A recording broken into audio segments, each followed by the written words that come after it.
Richard Wiese gets around. He's traveled to all 7 continents. He's tagged jaguars in the Yucatan jungles, led expeditions to the Northern Territory of Australia, and joined the largest medical expedition ever conducted on Mount Everest. He achieved the first ascent of an unclimbed Alaskan mountain, discovered 29 new life forms on Mount Kilimanjaro, and cross-country skied to the North Pole. Not surprisingly, Richard is a 2-time president of the International Explorers Club, and he was host and executive producer of Born to Explore, the PBS and ABC TV series produced right here on Main Street in Westport. Richard, thank you for joining 06880, the podcast. I'm a big fan, of Dan Woog. So, to me, this is an honor. and likewise. So a bit of background. How were you introduced to adventure travel? Your parents were probably one of 2 types. They took you everywhere or they took you nowhere. Well, no, I was very lucky. First of all, I had 2 really great supportive parents who really let their kids live their dream. My father was an airline pilot. He was a Pan Am pilot. He was a 747 captain. He was the first man to solo the Pacific Ocean in an airplane. And so my fondest memories of my dad are standing on our lawn at night, and he started his airline career doing celestial navigation. And we'd stand there and he'd point stars out. My father wasn't necessarily a guy who was so into sports, but that was the language we spoke. And right to his dying days, when we got on the phone, the first thing we did is talk about the weather. My mother's brother was the head of MIT's nuclear engineering department. And, one of his great skills, his parents were immigrants. Both sides of my family are immigrants, Italy and Germany.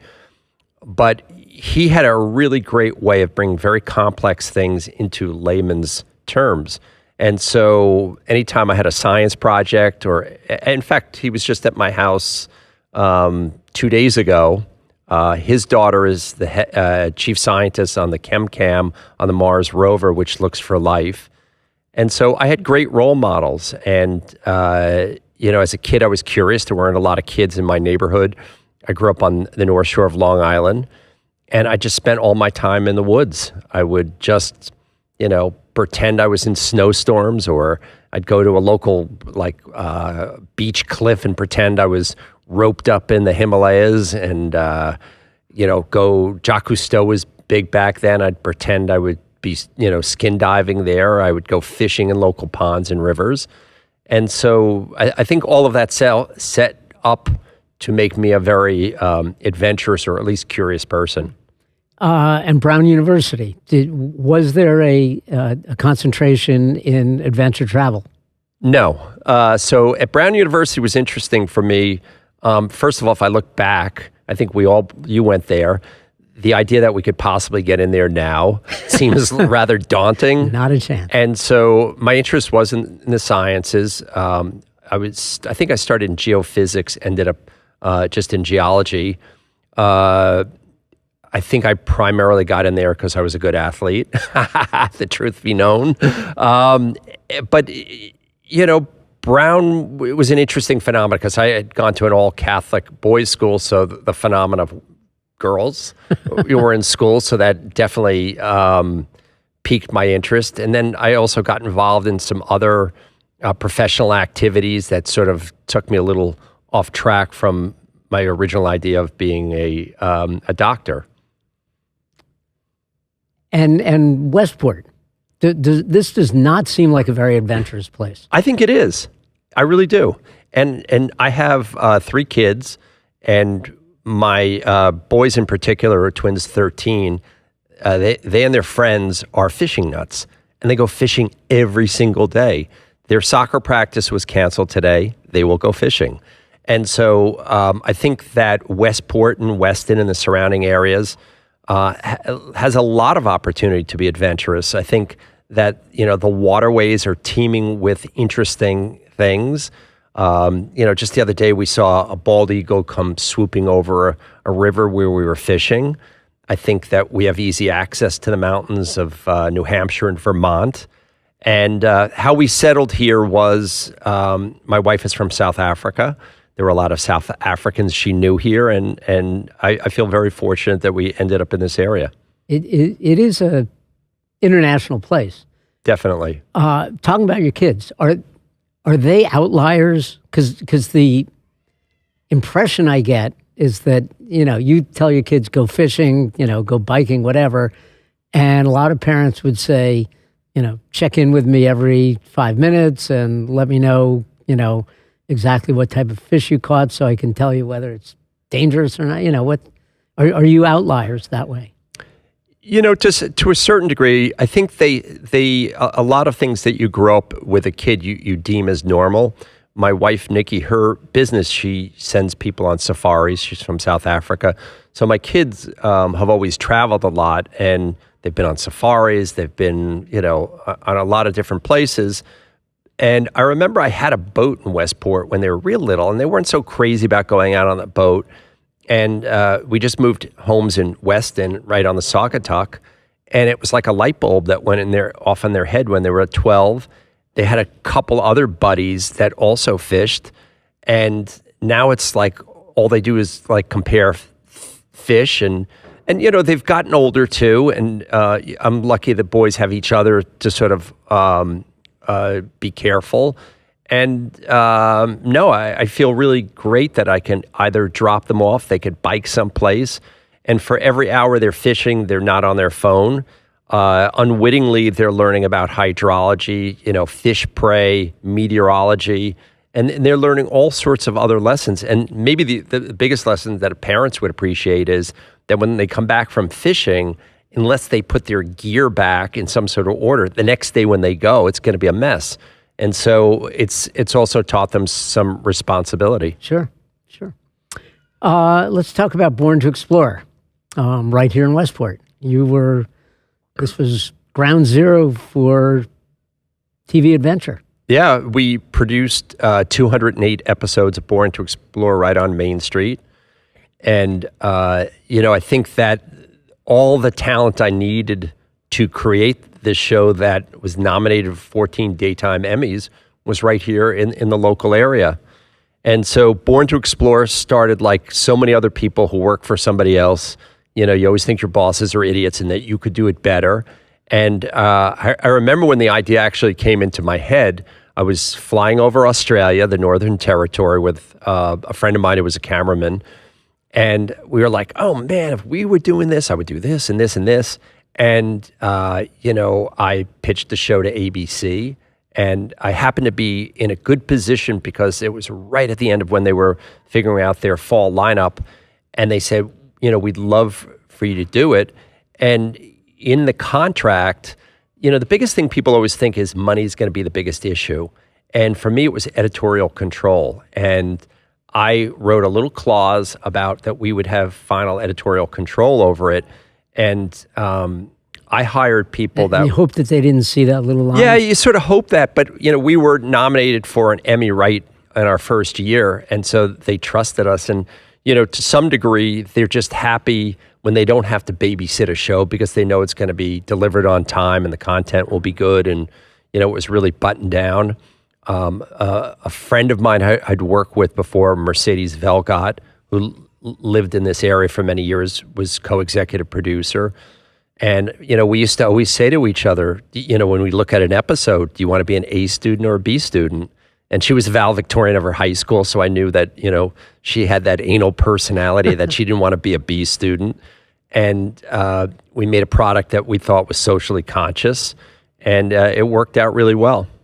What shows stand out from the 200 Well, plus that you did? I'll tell you, there's a lot of shows that jar my memory, but one in particular, when I went back to climb Mount Kilimanjaro, when I was 11, my father took me to climb Mount Kilimanjaro, and I've climbed it like many parents. Yeah, like a lot of kids, which again at the time seemed completely normal. But so I did an episode, and I invited some friends and family locally to go with us, and two of my nephews that, again, I remember holding them by their ankles upside down when they were little. One's 6'4" and the other 6'3" now. They were coming with me. But that was a little bit of an emotional one because the day I left for Kilimanjaro, my oldest sister was diagnosed with terminal cancer. And, when you're doing something like this, I think the health issue is that my ability to walk up a mountain, was a second thought to me. And here my sister was in the hospital and I knew she might never even take another step. And she died while I was on the mountain. And so it was for my nephews and myself. I've always cried on the top of these mountains because I see this struggle so many people have to get there. And then, when the ground flattens, it's emotional. So I enjoy sharing that tear. And then when we got down, I was going to film a retrospective with my father, and my two boys were sitting on my lap.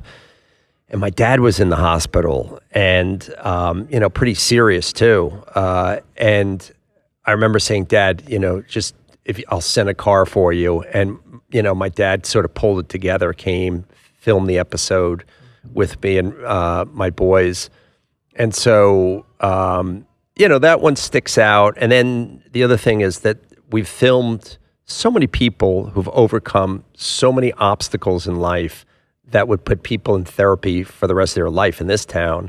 And so it gives you a perspective of first world problems versus, real problems. Yeah. The Explorers Club. Let's talk about that. Sure. So the Explorers Club was started in 1904 at that time by a bunch of men trying to be the first to the North Pole. And virtually every great explorer of the 20th century has been a member. When you first walk in, there's a plaque that says first to the North Pole, first to the South, first on top of Everest, first to the bottom of the ocean, and first to walk on the moon. And so you and I both grew up in the Apollo era, and there was nothing in my life or in my mind that would have ever thought that I would have actually talked to Neil Armstrong or Buzz Aldrin. And when they actually call you on the phone, or, you take Jane Goodall for a tour of the club, or, Ed Hillary gives you his ice axe that he climbed Everest with. I never thought when I joined the organization that I'd ever be president of the organization. And so there's always been these pinch me moments. The Explorers Club is also an alpha organization. It's like herding cats. And people play rough there. And I always say being president of the Explorers Club is like being a Roman emperor. It usually doesn't end well. There's plenty of people in the wings waiting to be the next alpha. So what do you say to Neil Armstrong? I found with most people, like Neil Armstrong or anybody else, they put one leg in their pants after another. And, or their spacesuit. Well, I will tell you one story really quick. We had, in 2019, it was the 50th anniversary of the Apollo landing. I had 9 Apollo astronauts for this dinner. We had 2,000 people. And one of the astronauts who I was driving back to his hotel room, we were in a Uber, a taxi, and I was telling him about how I used to, look at the stars with my father. And he said, well, let me tell you a story. He said, when I was coming back from the moon, which is a great way to start a story, I think it was you have to look, Al Warden, Apollo 16. He just passed away last year. But he said that he was afraid that they would run into a lot of the issues that Apollo 13 had in terms of losing maybe electrical stuff, and the coordinates would be gone and he'd be screwed. So he said, without telling NASA, he said that he decided that he was, when they left the moon, used celestial navigation the whole way home. They had a window that was about 8-9 inches wide. And, doing celestial navigation on a fixed object, if you're on Earth, is hard enough. He was using the moon, his spacecraft, and Earth, and he flew all the way home by just using the stars. I was like, I had goosebumps. And, I said, is there a record for either most goosebumps or length of goosebumps? But that's why the Explorers Club is like Hogwarts for adults. You hear people talk about magic, walking on the moon, walking in space, going to the deepest points in the ocean, and they really did it. So what's the next frontier? Well, I mean, to me, we're almost in a golden age of exploration because we're seeing so much further. I'm fascinated by this stuff in science, and I'm sorry, science space, because if you look at the dimensions, the sizes, what the paradigms of our childhood. Dan, when you and I went to elementary school, there were 9 planets, that life existed above freezing, below boiling. And I think we find that it's so much more robust. And again, when they have these telescopes that go so much further into space, I mean, it will extend way past our lifetime. I think we're also learning about how our ancestors may have traveled places earlier than we thought. I'm working on right now a project with another explorer about finding Viking remains in New England. And, that will rewrite the history books a little if it turns out to be true. We only had one universe when we were growing up, too. Now more than one. Who knew? And who ever would have known that Pluto would have been, sort of like thrown off that list? See you, Pluto.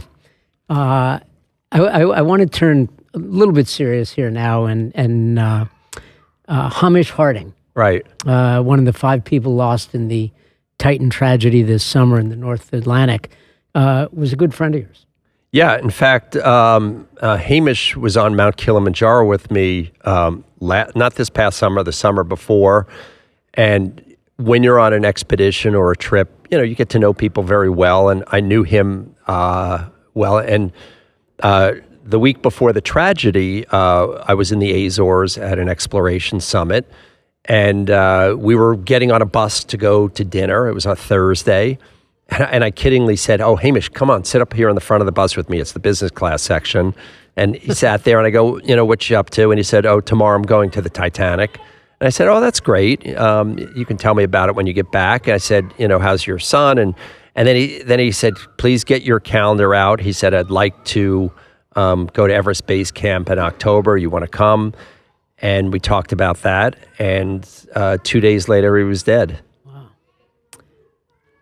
Does that make you think in a different way about adventure travel? I mean, the sense of danger is always there, but this really brings it home, doesn't it?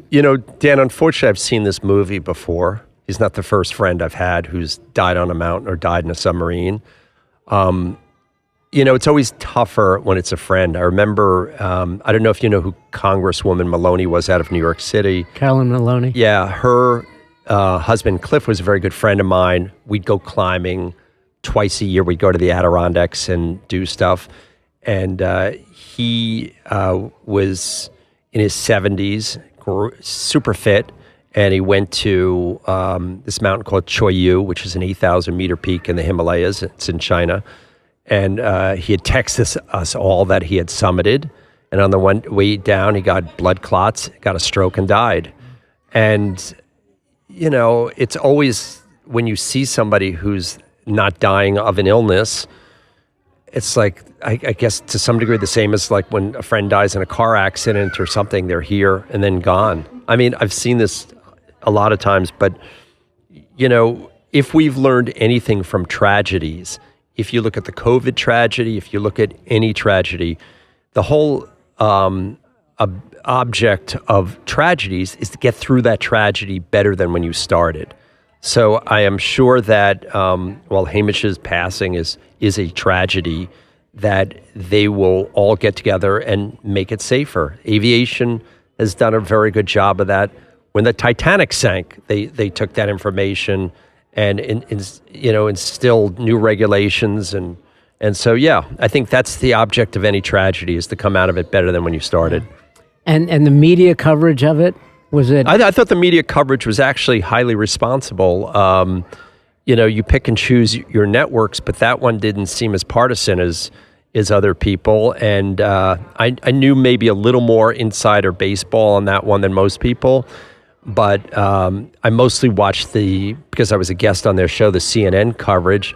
I thought they actually got it right. And I think people's questions, concerns, criticisms were all fair. I heard people say, we're spending millions of dollars into this rescue of somebody who didn't need to be there.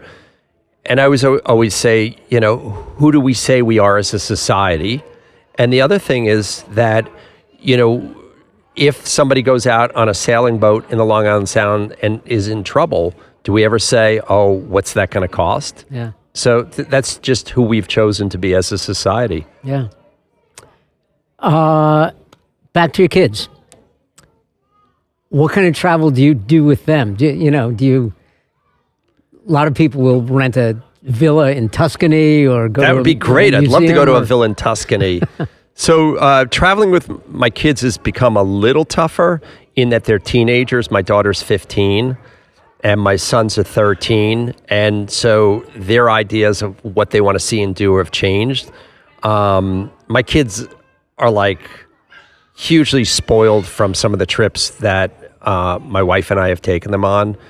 Like they'll say, well, we really enjoyed going on that safari. We'll go on another one. And I'm like, this isn't your sort of like run of the mill, let's go to Cape Cod type trips, though they do like Cape Cod. So I think we're sort of like any other parent. Now my boys want to know, is there fishing? Mm-hmm. Family vacations of skiing have kind of worked, but again, my daughter's 15 and she has her own ideas of what she wants to do and what time and where. And I think our global reach of where we go might be greater, but I think we have the same impediments that a lot of parents have with teenagers. Mm-hmm. What's the future of travel? I mean, there's so much emphasis on carbon footprint and sure. And yeah, I think places that are disappearing. What? Yeah, so people want authentic travel, right? They want to see communities and societies before they disappear on Earth. I think that's great.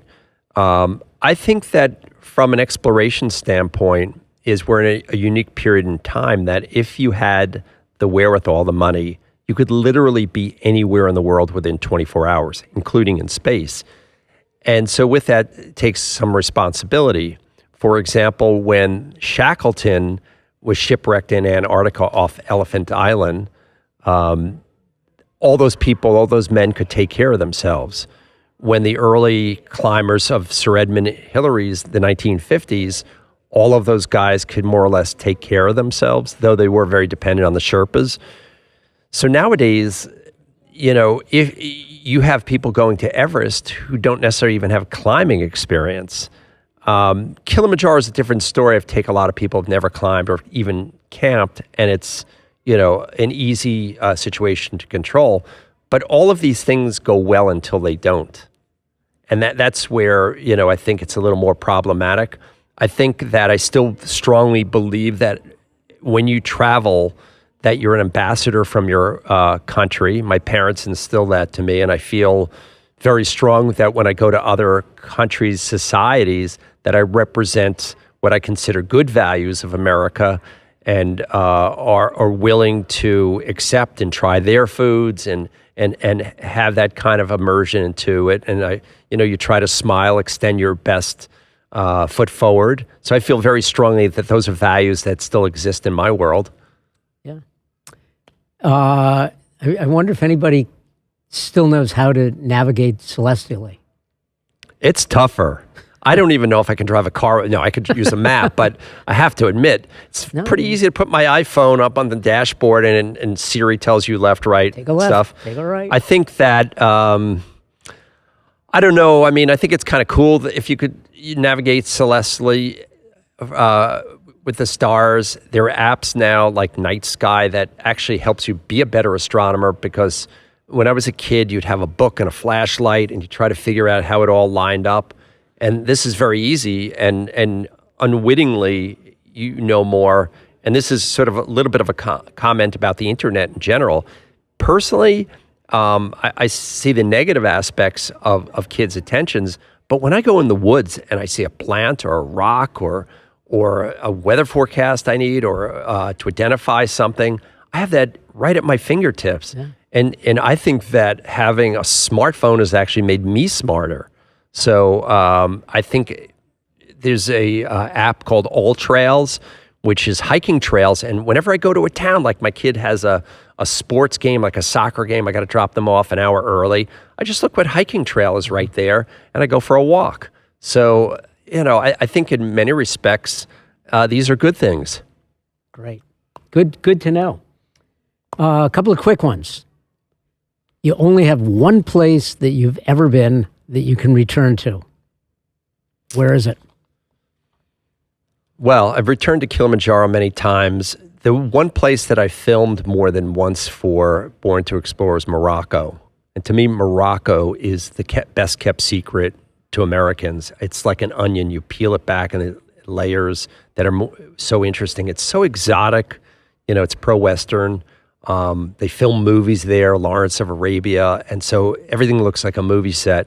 I love Morocco. And I know two people who are going there this week. I think it's a great place.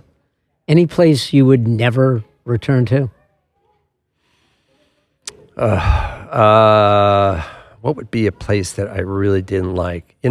War zones are not fun.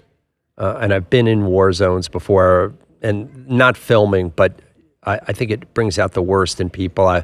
I was unfortunately in LA during the riots, and I saw some really bad things that I didn't appreciate. But I think that every culture has something to give, and if you allow yourself to immerse in things, there's virtually no place that you can't find adventure or something interesting cuisine, music. There's 7,000 languages spoken on Earth, but I think that the unspoken languages that we all can relate to are food, music, art, dance, and love. And you can see that everywhere. Yeah. You can see that everywhere. Yeah. Great sense of adventure. Bucket list? Well, the bucket list actually comes from when people used to be hung. They used to kick the bucket away. And so that's where bucket list came from. Okay. So here's my problem with bucket list. People like to put notches in their belt. I remember a guy came up to me and he said that he had been to 187 countries in like 14 months. And he wanted to impress me, and I thought it was pathetic. Do you really experience a place by just saying, I've been there? But that being said, there are a few countries I've never been to. I've never been to Greenland. I've never been to Greece. You've never been to Greece? I've been within sight of it. I've been in Turkey in sight of Greece. Wow. I'd like to go to Egypt. I'd like this. I look at maps of the South Pacific Islands and I think, what's there? There's so many like interesting places. And how long will they be there? Yeah, how long will they be there? Where else would I like to go? I think I'd like to go to Mongolia. I like desert regions. Where else? With Richard Branson, would you like to go up with him? I've met him before. He's an interesting guy. I don't know if I need to go with Richard on his ship. Oh, on a spaceship. On a spaceship. That idea of going to space. So I have a lot of friends who've obviously been to space, and a good friend of mine invented space tourism.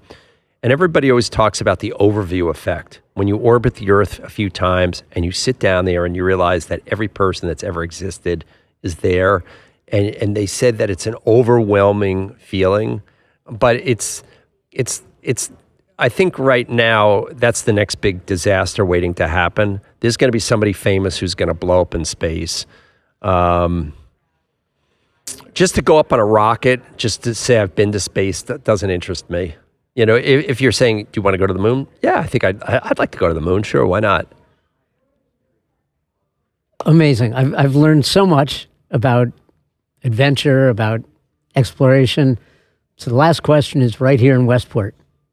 I love Westport. And Weston. Yeah. Where do you explore here? Of late, I've been trying to canoe some of the waterways. I've tried to go the Saugatuck all the way down. Unfortunately, you run into all these dams along the way. I'm always fascinated what's beneath things. And so if I could take a small sub off Campo and just through some of those waterways, I'd just be curious to see what was there.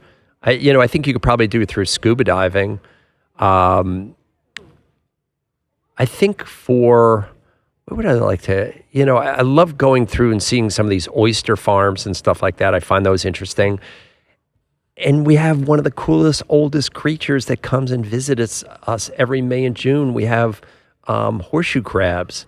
And I sit there in Campo Cove with my kids, and we go walking out on those sand flats. And to me, those sand or mud flats are like the most magical time, especially if you have kids, little kids, because there are no rules other than being respectful to nature. It's such a finite period of time. You can make a sandcastle, you can walk with your dog, you can kick a soccer ball, but it's just this special moment in the tides that I really enjoy there. And so if you ask me my favorite place, I would say Campo Cove. Fantastic. Adventures everywhere. Exploration is everywhere. And Richard Wiese, thanks for joining 06880, the podcast. Dan, it's been a pleasure.